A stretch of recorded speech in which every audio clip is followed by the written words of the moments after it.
Hi everyone, and welcome to this short masterclass, How to Have a Difficult Conversation with Ease. I'm very excited that you found this masterclass, as having difficult conversations is something I see so many leaders struggle with, and it doesn't have to be that way. First up, this is a free course, and a lot of people think if it's free, it's not really of value and it's not really worth your time. Well, actually, I am going to prove you wrong, because this course is for free because I want leaders to have those difficult conversations. I want to contribute. I want to do my bit to help leaders have those conversations. So it's going to be around 30 minutes, and I'm going to go as fast as I can and give you as much information as possible. So first of all, what I would really like you to do is be present when you are watching this video, and that means just turn off your emails, turn off your phone, close your door, don't be distracted, and just be in the moment. It's only 30 minutes of your life.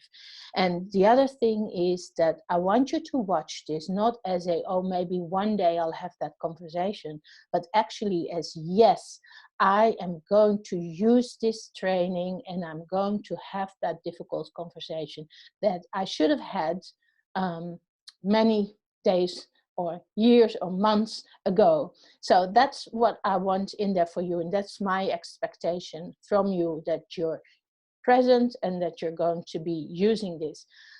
What I promise you is that at the end of these 30 minutes, you'll have the right mindset and the tools that you need to prepare and have those difficult conversations. So just let's start. I just really wanted to first introduce you, if you're not familiar with it, with the be, do, have model. So often we do everything around. We say once we have the confidence, we will have these conversations and we will be great communicators. But actually, I want you to flip this around, because if you want to be a confident communicator, you have to actually start right now. So not sometime in the future when you feel you've got it all together, but you need to start practicing right now, because you need to think, who do I need to be in order to be seen by others as a confident communicator? And that means, what do I need to do? What do I need to do differently? How do I need to act to come across as a confident communicator? And so ultimately you will get that confidence. If you are not used to having difficult conversations, you will have to acknowledge that you have to step out of your comfort zone. So instead of waiting for you to feel that you have that confidence, you just start by acting as someone who has the confidence and who can communicate well. And you will see, with that attitude, with the end in mind, which is I'm going to be a better communicator, you start acting right now. So that's my challenge to you. So stop waiting for someday in the past when everything's fun-dabby-dozy. Just start acting right now. So first of all, let us focus on what stops us from having difficult conversations. So think a moment. So, you know, as human beings, we all like to stay away from those things that give us pain, which is difficult conversations, and stay in our comfort zone and go with those things that are nice. So we might postpone, we might procrastinate difficult conversations, because in the end, it is easier not to have them and just to come home, and instead of having that difficult conversation, or at work, just basically watch Netflix and open a bottle of wine. So the idea is, or at work you will just go and do another project, or you go for coffee with a friend instead of having a coffee with the person you should be having a coffee with.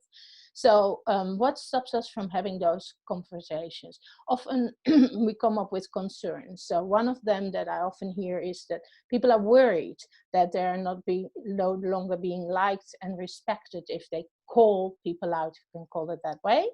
The other thing is that some people think like, oh, speaking up may make things worse and actually escalate things, and it will go into conflict. It's going to be all icky and I haven't got any control over it. So this is the reason why a lot of people decide not to have difficult conversations.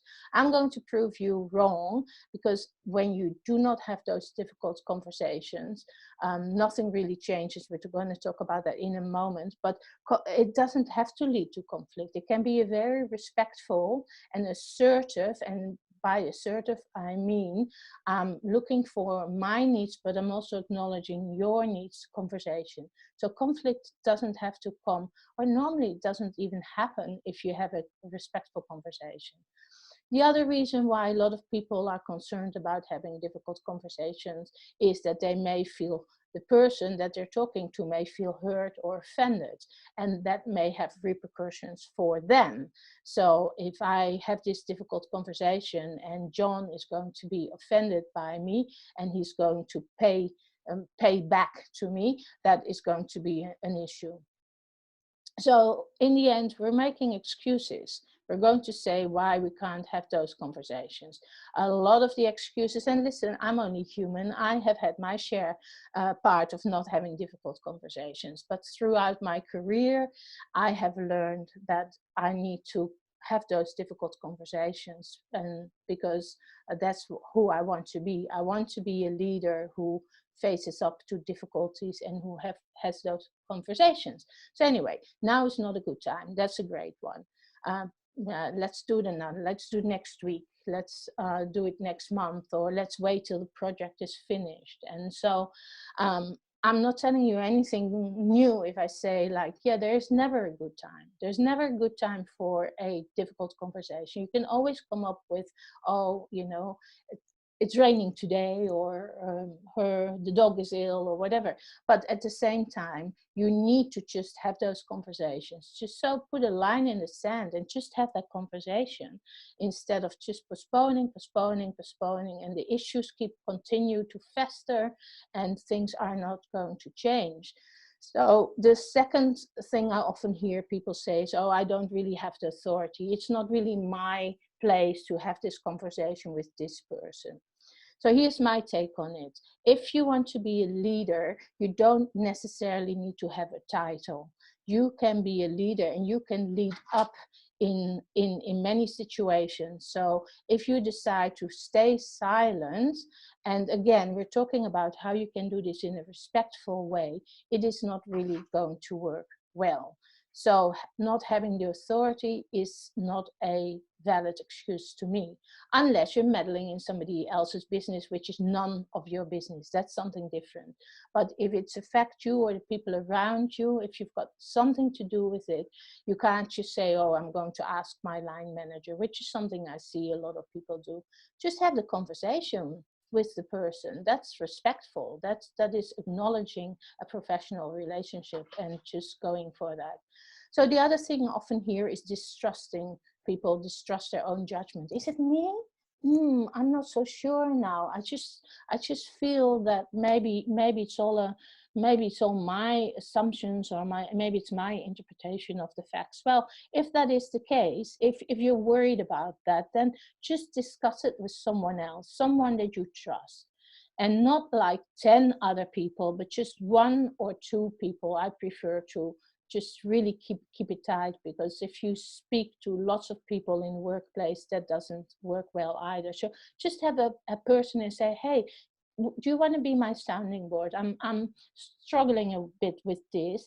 Is this something that is really really an issue, or am I making this an issue, or am I oversensitive about this? And that will give you a good factual assessment of whether it's just you and you're or if you can distrust. Sorry, you know what I'm trying to say. If you can trust your judgment, or if you're just being over the top. The other excuse people often make is, oh, this person is not in a good mental space. And that's also something I would like to challenge, because to be fair, we all go through difficult times in life. And I think 1 in 3 people are on antidepressants. Lots of people are anxious, are nervous, are stressed, especially in these COVID times. But in general, they are. And so just because somebody is not in a good mental space, according to your assessment, it doesn't mean that you can't treat them as a decent human being and have the respect to have that conversation with that person. So that's what I think you need to keep in mind. And so wanted to talk a little bit about fear, because often what you see, what's holding us back to have those difficult conversations, is fear. And we are wired as human beings to be extra vigilant. And so I'm not going to go into all the details, but the amygdala, the old part of the brain, always sees danger everywhere. But it doesn't necessarily mean that there is real danger. So our brain is often playing tricks with us.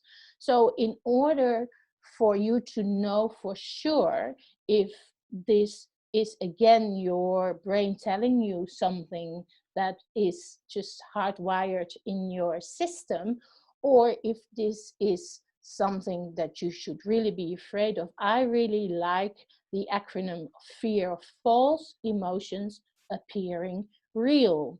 So every time I feel fear coming up, I want to check in with myself. Is this just a fear of being hardwired to always look around as human beings to see if we can sense any danger? Or is this real danger? And just really look at the facts and look at the consequences of speaking up or of not speaking up. And if you realize that this is just a story that you are telling yourself, then I just really want you to lean into the fear. So feel the fear. It's maybe not going to go away, but feel the fear and have the difficult conversation anyway.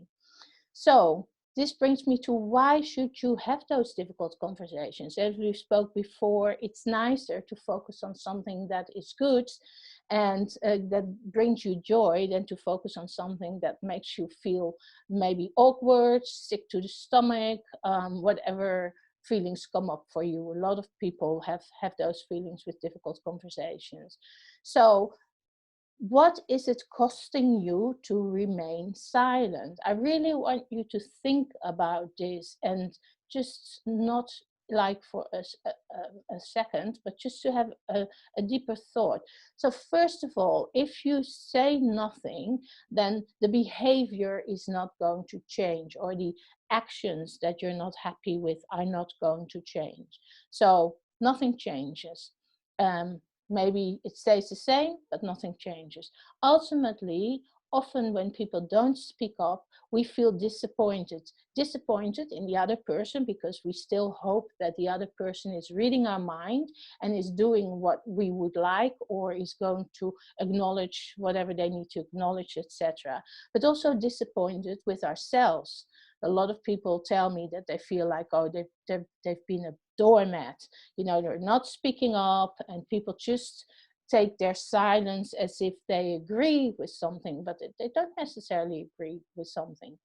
And so so you feel a general upset if you stay silent. It's costing you that you're feeling stressed and upset. The other thing is that you have boundaries. We all have boundaries. And if we don't honor our boundaries, if we don't speak up when things are not okay, either for us or for the people that we advocate for, then our boundary is going to be crossed. And again, we're going to feel miserable. So just honor your boundaries.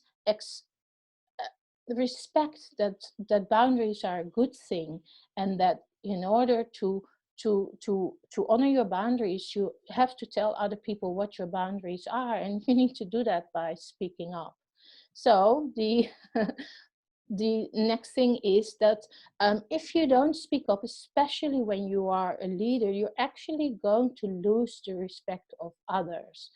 Basically, we want our leaders to be warm, so that means that they connect with people, but also to be strong. So when we have leaders who are weak and who do not speak up for others, or who do not call behavior out, then ultimately, and I see this a lot because I work a lot with dysfunctional teams and organizations, people will talk behind your back, and people will not give you the respect that you deserve by being a leader. So it's a very difficult situation.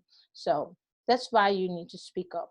So what happens if you speak up? Well, actually, by speaking up and by putting those boundaries and recognizing them and honoring them, you actually are able to clarify issues. The biggest thing with humans is that we're constantly making assumptions. We are trying, when something happens, we're trying to make sense of the world around us. So by having that need to make sense, we're constantly looking at stories. We're telling ourselves stories. We interpreted facts or behaviors. But when you speak up and you have an open and constructive conversations, you actually clarify issues. And when you clarify issues, you will see things from the other person's perspective, but you also can put your perspective into the conversation. So it always deepens relationships. It helps people to connect better. And also it will create change. Once things are out in the open, when things are discussed, when things are clarified, you can take action, you can decide on action, and you can move forward. The other thing is that if you speak up as a person, you grow. And it is my personal belief that we are on this planet to grow as human beings. And by staying in our safe zone and by not speaking up and by, in a way, disrespecting ourselves or the persons that we represent, we're not growing as human beings. It's a little bit like going to the gym. No, you can't expect to buy a gym membership and go 2 times and you've got your six-pack. You need to go and you need to practice and you need to do it consistently. So the more you practice, the more you speak up, the more you have those difficult conversations. And please don't start with the most difficult conversation of your life. Start with smaller ones where there's less at stake, and you get that confidence. Then you become that communicator who's no longer afraid of having those conversations. So the question is how to have difficult conversations. So I have come up with 2 frameworks that I want to introduce to you. And the first one is to prepare for a difficult conversation. And the second one is to actually have the difficult conversation. So first of all, before I introduce the frameworks, I really want you to find your inner courage. We were talking about getting out of your comfort zone, but basically what it means is just to tap inside your inner courage. And this definition of courage, the ability to do something that frightens you, going back to the fear, like lean into the fear, feel the fear and do it anyway. There's always people who say to me, oh, but Tilan, I'm not that confident. I don't really have a lot of courage. I'm kind of chicken out. And so if that is you right now, I just really want you to think about a time. First of all, I don't buy it. I know we all have inner courage. So I want you to think of a time during which you had to tap into your inner courage. And maybe you have to go back a long time, maybe it's a recent time, but we all have to tap into our inner courage, because that's what life is all about. Things happen to us. So it might be that you were bullied in high school and you realize that you spoke up to the bully at some point, or you spoke up to somebody else's bully, and you remember what it was like to have that inner courage. Or maybe you sat with someone who was dying and you hold that person's hand, and that's a very courageous thing to do. Maybe you move to another city, maybe you chucked your job, or maybe you ended your relationship. Anyway, I want you to go back into that moment and realize that that was a time that you did have that inner courage. So if you need to kind of look into, like, do I have the courage? Yes, you have. Just find it again. And so I'd like to use the quote of Sir Winston Churchill, which is something I often use when I do mediations at the beginning of the mediation. It's about courage is what it takes to stand up and speak. And courage is also what it takes to sit down and listen. So a conversation is always a two-way, or if you have it with more people, a multiple way thing. It's not a one-way street. It's really important to keep that in mind. Otherwise, if it's a one-way street, it's a monologue. It's not a difficult conversation.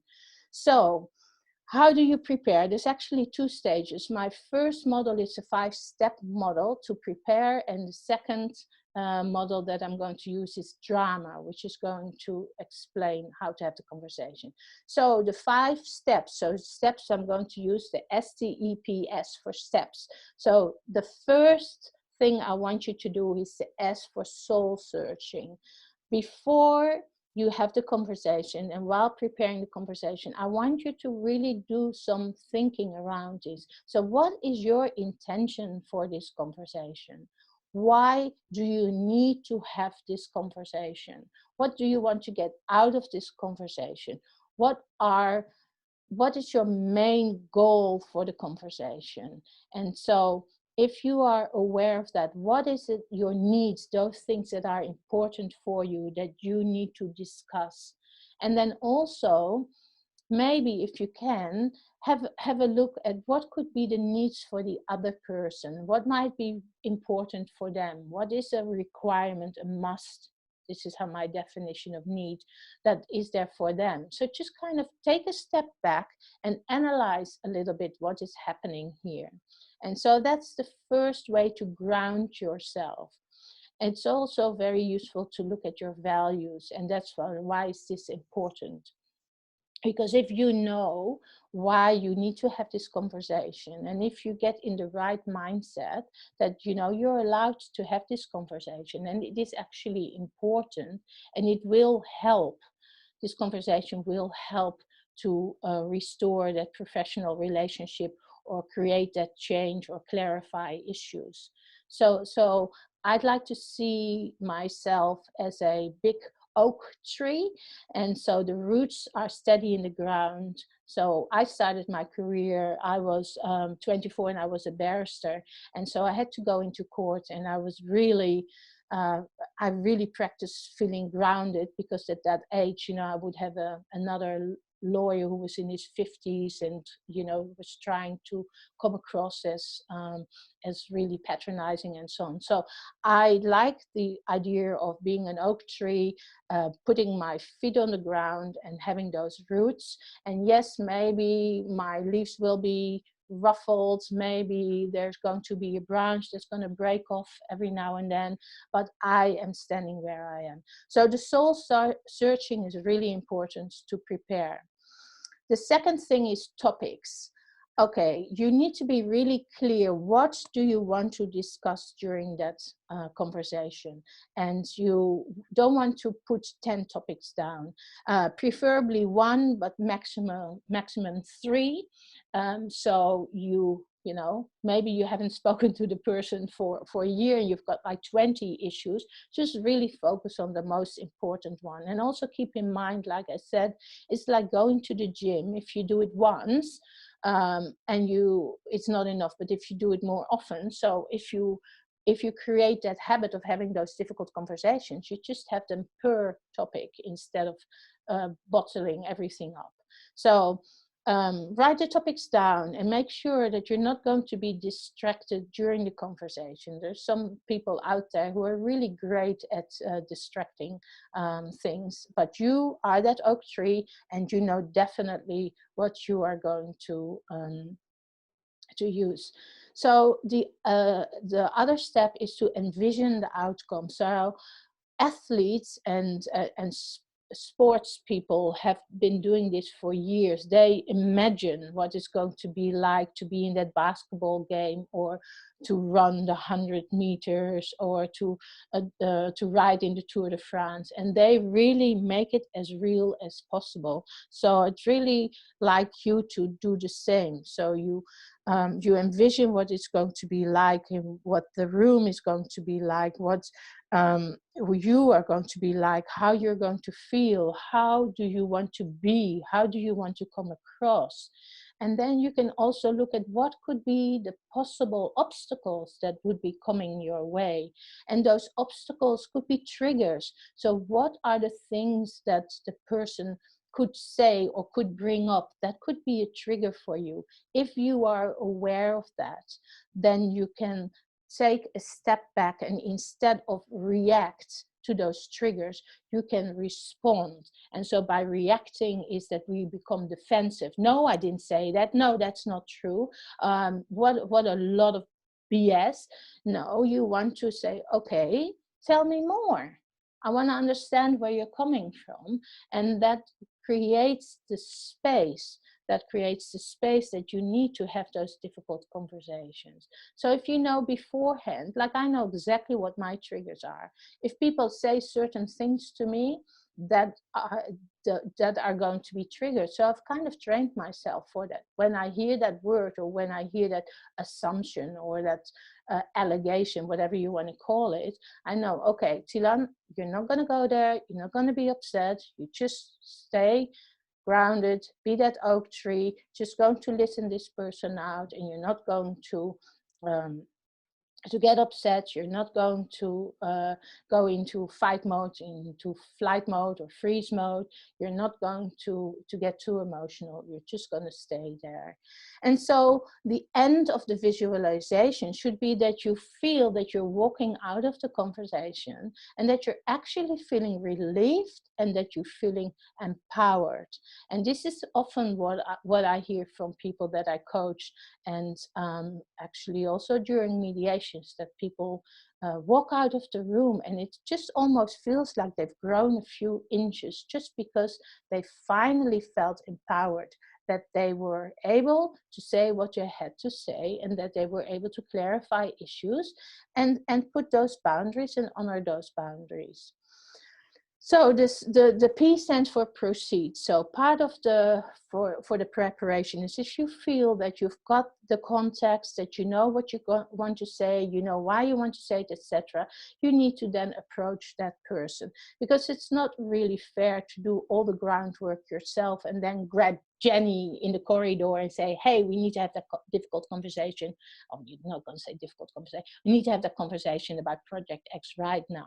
So give the other person also the same regards, and just make sure that you say, okay, I'm going to contact the person. I'm going to ask them if they want to have that conversation, and where they want to have it, etc. And so that you make sure you're not going to procrastinate this part, because you're not going to go and believe that because you visualized it, the conversation already happened. You're going to be holding yourself accountable. So you're going to say, okay, I'm going to contact the person. Am I going to do this in person? Am I going to do this in email? How I'm going to phrase the email? When should we have the conversation? Is that something you should dictate, or should you ask the person, like, hey, when's a good time for you? And then also where should you have the conversation, because it might not surprise you that that is also really important, where you have the conversation. If you are a leader and the conversation is in your office, the person already might feel that they are never they're one step behind. So maybe you want to use the neutral space, or Maybe you want to do it outside of your workspace or workplace or whatever. It's just good to think about those things. And then the final stage is sensitive. So just try and be sensitive about the whole thing. I want you to really tap into your empathy and into your compassion. And empathy, the ability to stand in somebody else's shoes, is great if life is easy. It's not difficult to stand in somebody else's shoes and respect them for who they are and for what they bring and, you know, their experience, etc. But when we are triggered, or when we are feeling awkward, or when we are having to have a difficult conversation, we might be just really in conflict, especially, we are just really not focusing on that empathy. So that is really important. And then compassion takes it a step further. It's not just the ability to stand in somebody else's shoes, but it's also the ability to help that person, to see what you can do to alleviate that person's suffering or that person's problem. So I want you to have that mindset. And even if you say, I'm not a very sensitive guy, you know, can't be bothered with that, that is not the way to think. I really want you to challenge yourself and be as good as you can in making a connection with this person. I'm not saying that you have to give that person everything. I'm just saying to make that connection. And one of the things that is so important when you have a conversation is that you're going to try and hold back for yourself. So you're not going to make it all about yourself. Often when people have a difficult conversation, a lot of the leaders that I've coached, they kind of start a conversation with a whole monologue. Well, thank you, Annie, for coming in. We need to talk about this and blah, blah, blah, blah, blah, blah, blah. And Annie's sitting there like, oh my God, what just hit me? You know, I'm sitting here, I can't walk away. So I really want you to focus on holding that space, and instead of talking all the time, to create open space for the other person to talk as well. So that could be as simple as asking the person, oh, how are you going at the moment? Or what's on your mind? Or how has your day been? And just to open up and let them talk first. And then often when you do that, people will give certain things away, and then you can slip in, and we'll talk about that in the next thing. You can slip in and put your difficult conversation part in there at a time that they feel understood, that they feel that you have been willing to listen to them. So that's really important. So the second part is, so imagine you are in the room with the person and you want to talk about your specific topic, the specific issue that has been bothering you. So I'd like to introduce my drama model. And drama, I'll read it out, stands for, the D stands for describe the neutral facts, the R for report impact, the A for acknowledge the needs of others, and the M for making your own needs known, and A to ask for specific action. So what does that look like? I think I'll just very quickly go through this so that you've got an understanding. And I want you to think of the topic and the difficult conversation that you need to have. And so you can put this whole model onto your own topic. So for instance, just say that my colleague Charlotte has been talking over me for the last 3 team meetings, and I'm really getting fed up with it. And I feel that it's something I need to speak up with. For me personally, if I lay awake from it at night, it's something that I need to address. So that's a little bit my bar. Am I laying awake of it? Sometimes some stuff we don't need to address, and it's not that important, and we can let go of some things, but other things we need. So describe the neutral facts. So I'm going to say, so instead of talking over, I find that not very, that could be triggering. So I'm going to make it more neutral. So I'm going to say, Charlotte, I've noticed in the last 3 meetings, when I was making a point, you interrupted me. Report the impact. to me, that felt that what I was saying was not very important and it didn't really matter. Acknowledge the needs of the other person.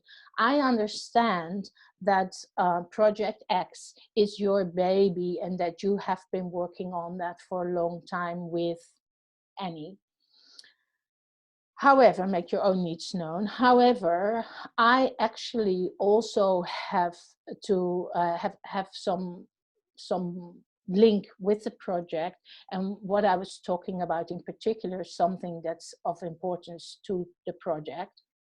Um, you can elaborate. And so ask for specific action. This is often something we don't do. So I would like you to next time when I am talking, to kind of hold your horses and to let me finish and then say what you have to say. And then you can ask, is that something that you are willing to commit to? And so that is an assertive way of speaking up, and not assertive as in aggressive, but assertive as in, hey, I've got my needs, you've got your needs, and let's try and make sure that that it's working for both of us. So what do you think? Is this something that you could do? I would really like you to try and practice this. And so take the topic that you feel you need to discuss and practice it. So I know there's few of you who are going to say, yeah, that's all well and good, Tilan, but you know, my colleague is a nutcase or a a-hole, and that's not going to work for my colleague. So I know that this works for 97% of the people. Yes, you might have the unluck, I don't know how else to say it, that, you know, your colleague is one of the 3% of the people in the world who is a sociopath. But basically, this works for almost everyone. But to acknowledge that there might be some other things that you want to look into, I just really quickly wanted to mention the different communication styles. And I also wanted to mention that I have a handout which you can find on my website, which is dealing with difficult people. So first of all, people have different communication styles. I don't know if you're familiar with the DISC test. Is a test which you can do, which kind of tells you, and nobody is completely black or completely white, tells you what your style is. So if you are a dominant, your style of communication is very quick, very abrupt. It's just about what's important, forget about all the details, and stay at the bigger picture stuff.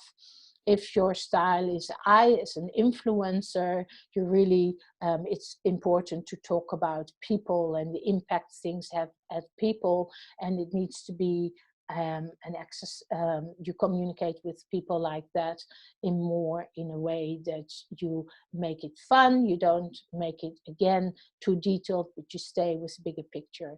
People who are steady, they really like security, and they also appreciate to do things with people and stability. They don't like to rock the boat.